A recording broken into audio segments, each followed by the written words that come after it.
ስራን ያሳጣል ከሚለው አንፃር በጣም ትልቅ ስጋት የፈጠረም አሁንም ደግሞ ባለበት ደረጃም ብዙ ሰዎች ስራቸውን ያጡበትን እንዲህ አማዞን ምናምን እናስታውሳለን። ታሪኮችን ማንሳት ይቻላል። በሌላ በኩል ደግሞ አይደለም ኤአይ አይደለም ሰውን ስራ እያሳጣ ያለው ኤአይን የሚጠቀም ሌላ ሰው ነው አይነት ደግሞ እንደዚህ አይነት አባባሎች ልበለው አሉ። እንደሱ አይነት ነገር ግን ሁሉም ትክክል አይመስሉኝም። ምናልባት ከቴክኖሎጂ ታሪክ ጋር ተያይዞ ተደጋግሞ የሚነሳ ነገር አንድ አዲስ ቴክኖሎጂ ሲፈጠር የሚያጠፋቸው ስራዎች አሉ፣ ግን የሚፈጥራቸውም ስራዎች አሉ። ለምሳሌ የጨርቃጨርቅ ፋብሪካ ሲፈጠር ብዙ ስራዎችን አጥፍተዋል። እንደውም እንግሊዝ ውስጥ የጨርቃጨርቅ ፋብሪካ ሰራተኞች ምንድነው የነዚህ የጥጥ የሚያመርቱ በእጃቸው የሚያመርቱ ሰዎች ፋብሪካዎችን ወደ ማፍረስ ወደ ማቃጠል ሄደው ነበር። እንደውም ለዳይት ይባላሉ እነሱ ለዳይት ሙቭመንት ይባላል። እንደዛ አይነት ነገሮች ነበሩ። የሚተካቸው የሚያጠፋቸው ነገሮች አሉ፣ ግን ይፈጥራል። ጨርቃጨርቅ ፋብሪካ ሲመጣ ግን የፋብሪካ ሰራተኛ አለ፣ አስተዳዳሪ አለ፣ ተቆጣጣሪ፣ እንደዚህ ብዙ ነገሮች ነው የሚፈጥረው። ሌሎችም ቴክኖሎጂዎች ተመሳሳይ ናቸው።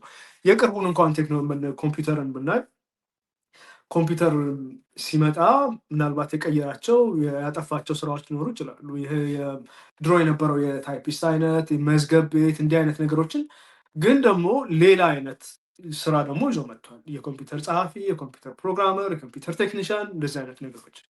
እዚህ ምናልባት የአንድ ትውልድ ምናምን የዛም ላይሆን ይችላል። የኤአይ ከዛ በጣም ይለያል። ከዚህ ጋር የሚነጻጸረው ነገር አለ። ፍጹም ልዩ ነው። ኤአይ ኤጀንት ነው የሚፈጥረው።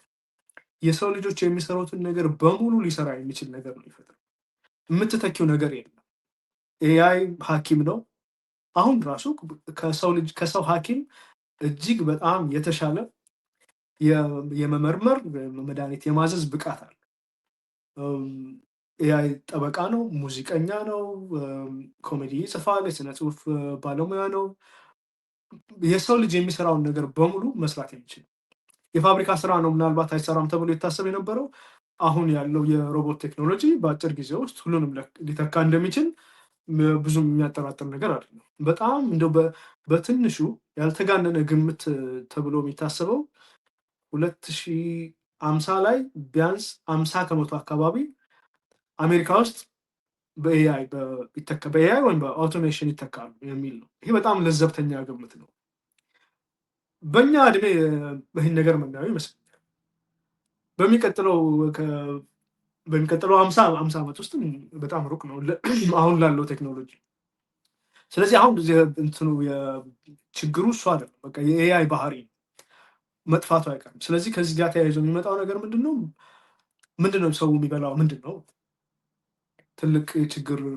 ያኔ አሁን የካርል ማርክስ አንዱ ከኮሚኒዝም ጋር ሲተነትን ምንድነው የሚለው እሱ ያው የተፈጥሮ ሂደት ነው። የሰው ልጆች የእድገት ሂደታቸው እዛ ላይ ያደርሳቸዋል ነው። በኮሚኒዝም ከደረስን በኋላ ሁሉ ነገር ሰዎች እንደፈለጋቸው ነው የሚሆኑት።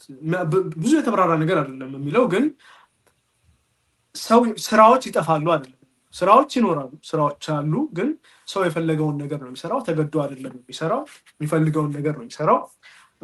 ስላላብራራው ብዙ ጥያቄዎች እነሱበታል። እሱ ግን ምንድነው ጠዋት ቃል በቃል እንኳን ባላስታውሰው ጠዋት ሊያርስ ይችላል፣ ረፈድ ሲል አሳ ሊያጠምድ ይችላል፣ እዛ በኋላ ወይ ልብስ ሊሰፋ ይችላል፣ ማታ ሙዚቃ ሊሰራ ይችላል፣ ሊዘፍን ይችላል፣ ከዛ ግጥም ሊጽፍ ይችላል።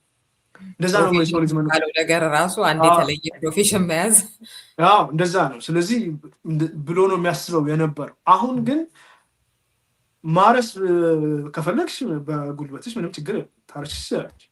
ግን ለስራ አይደለም የምታርሽው፣ ስራው የለም። ሁሉንም ነገር ማሽኑ ይሰራል። አሳ ማጠምዳለሁ ብትይ አሳ ያጠምዳል፣ ሙዚቃ እሰራለሁ ብትይ ካላስደሰተች በቀር ሊሰራው ይችላል። ስራ የሚባል ነገር በሙሉ የማይሰራ ነገር የለም ማለት ይቻላል። እጅግ በጣም ምናልባት እኔ እንጃ ሰዎች በኤአይ እንዲሰራ አልፈልግም ሰው እንዲሰራልኝ እፈልጋለሁ የሚል አይነት ነገር ካልመጣ በስተቀር ይሄ ይዞት የሚመጣው መዘዝ አለ። ሰው ምንድን ነው የሚበላው? ከዛ በኋላ እንዴትስ ይኖራል? አሁን ለዚህ መፍትሄ የሚሰጡ አንዳንድ አስተያየቶች አሉ። አንደኛው ዩቢአይ የሚባል ነገር አለ፣ ዩኒቨርሳል ቤሲክ ኢንካም የሚባለው ነገር ነው። በቂ የሆነ ለመኖር የሚያስችል ገቢ ለሁሉም ሰው መሰጠት አለበት የሚል ነው። እነዚህ ሁለት ጥያቄዎች ይዘው ይመጣል። አንደኛው ለምንድን ነው ገቢ ለምሳሌ ስራ ቢኖረው ኖሮ ተምሮ በአመት $150,000 ሊያገኝ ይችል የነበረ ሰውዬ ለመኖር የሚበቃውን ያህል 40,000 ብር ለምንድን ነው የሚያገኘው? ያ ጥያቄ ሊመጣ ይችላል። አሁን የብቃት ሰዎች መለያየት አለበት። ሰዎች በባህሪያችን ስለ እኩልነት ብንጨነቅም ግን ደግሞ የሆነ ውድድር ተዋረዳዊ ባህሪ ደግሞ አለ። እሱ ግምት ውስጥ መግባት አለ። እሱ ችግር የለውም ቅንጦት ነው በቃ አብረህ ከኖርክ ኑር ሊባል ይችላል። ግን እንደዛም ቢሆን ያንን ለመስጠትስ ከየትኛው የግብር መሰረት ነው የሚመጣው? ሰው የማይሰራ ከሆነ ግብሩ ከየት ይመጣል? መንግስት ከየት ያመጣዋል?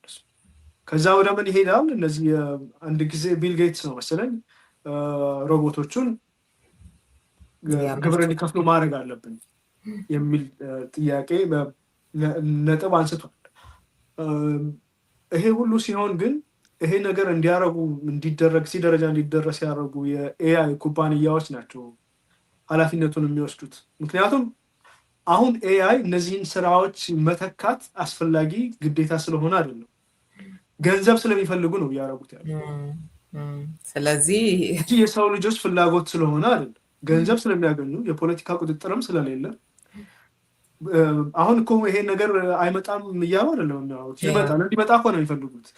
ሰራተኛ በጠፋ ቁጥር የኤአይ ኩባንያዎቹ ገቢ እያገኙ ነው የሚመጡት፣ ብዙ ገንዘብ ያገኛሉ። ምክንያቱም ሰራተኛ ደሞዝ ትከፍያለሽ፣ አመመኝ ይላል፣ ደከመኝ ይላል፣ የዓመት እረፍት አለው። ያ ሁሉ የለም።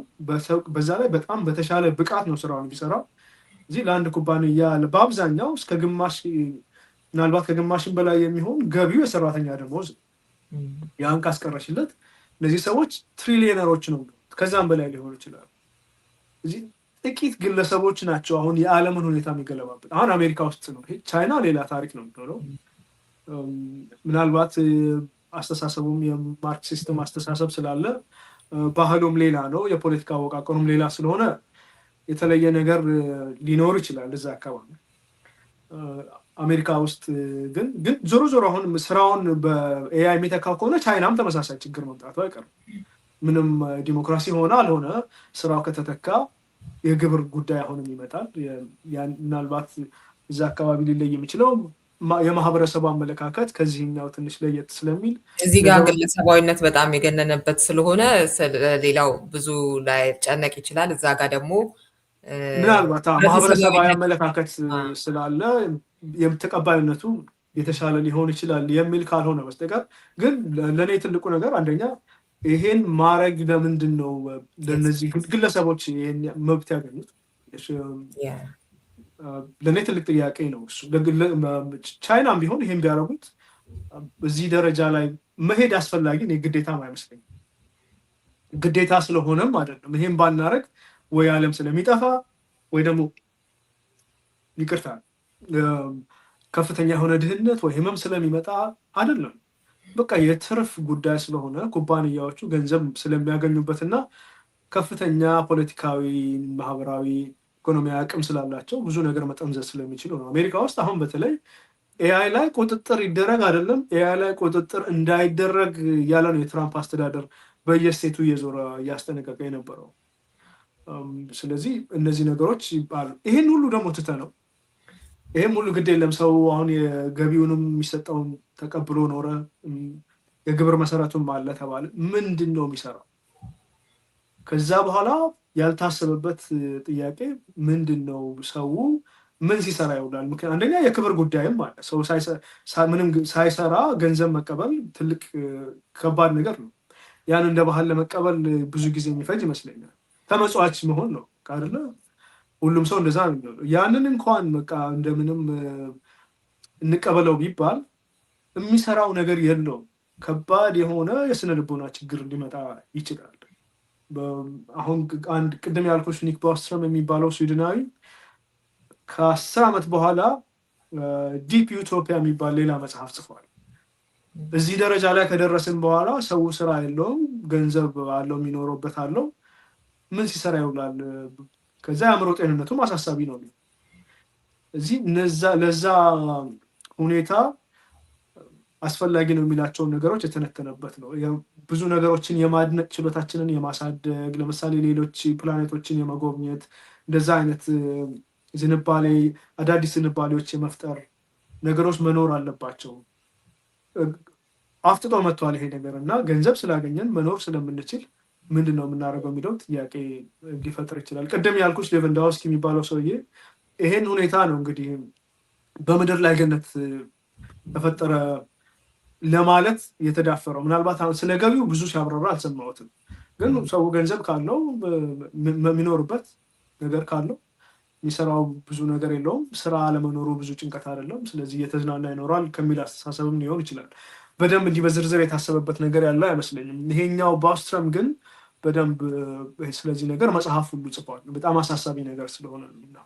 እንዴ በጣም አሳሳቢ ነው እንጂ አሁን የኮቪድ ጊዜ ራሱ የተፈጠረውን ልክ ነው ስለ አእምሮ ጤና ጋር በተያያዘ ወደ ሀገራችን ስንመጣ ደግሞ እጅግ በጣም በቃ የቅርብ የቤተሰብ አባል ሁሉ መድፈር፣ ከሴቶች መደፈር ጋር በተያያዘ ቁጥሩ በጣም የጨመረበት እንዲህ አይነት ነገር የምናይበት ነው እና በጣም ጥቂት ሰው ነው ወይ ያነበብኩ ወይ ምናምን ብሎ ምንም ላይ መስለው የሚችለው እንጂ ብዙሃኑ የሚወድቅበት አይነት ከአእምሮ ጤና ጋር የተያያዘ ችግር እንደገና ወንጀል ውስጥ የመግባቱ ምናምኑ ነገር የበለጠ አስፈሪ ዓለምን የሚያደርጋት ይሆናል እና ለዛ የተዘጋጀ ምን አለ የሚለው ራሱ ያሳስብ ነው። በጣም አሳሳቢ ነገር ነው እሱ። ግን አሁን በሚገባው መጠን ትኩረት ያገኘ አይመስለኝም። እንትን ውስጥ ግን አለ ይሄ የአካዳሚክ ክርክር ውስጥ ይሄ ነገር የሚያሳስባቸው ሰዎች በደንብ እየተነጋገሩበት ነው። ወደ ፖሊሲ ይቀየራሉ የሚለው ነው ጥያቄው እንጂ በቃ አፍጥጦ መጥቷል። ቅድም እንዳልኩሽ የስዊድናዊው ፈላስፋ መጽሐፍ አሁን የዛሬ ዓመት አካባቢ ነው መጽሐፉን የጻፈው። ብዙ በጣም እንግዲህ ከዛ በፊት ስለ ሱፐር ኢንቴሊጀንስ ነበር የጻፈው። ከ10 ዓመት በኋላ ይሄኛውን መጽሐፍ የጻፈው። ስለዚህ እዛ ነገር ላይ እንደርሳለን። ከደረስን በኋላ ደግሞ የሚመጣብን መዘዝ አለ። የስራውን እንኳን ከገቢ ጋር የተያያዘውን የክብሩን ነገር ብንቶ የምንሰራው ነገር አይኖረንም እና ሰዎች ስራ ፈት ሲሆኑ ምንድን ነው ሊሆኑ የሚችሉት የሚለው ነገር እጅግ በጣም አሳሳቢ ነገር። ምንጊዜም ሚዲያ የዕለቱ ጉዳይ ከመጽሐፍት ገበታ ከአድማጮች መድረክ መስታወት የቅዳሜ ወጎችና የተወልደ እንግዳ መደበኛ ዝግጅቶቻችን ናቸው። 703 475 6309 ስልካችን፣ ምንጊዜም ሚዲያ @gmail.com የኢሜል አድራሻችን ነው። ሰብስክራይብ በማድረግ ቤተሰብ ይሁኑ። ምንጊዜም ኢትዮጵያ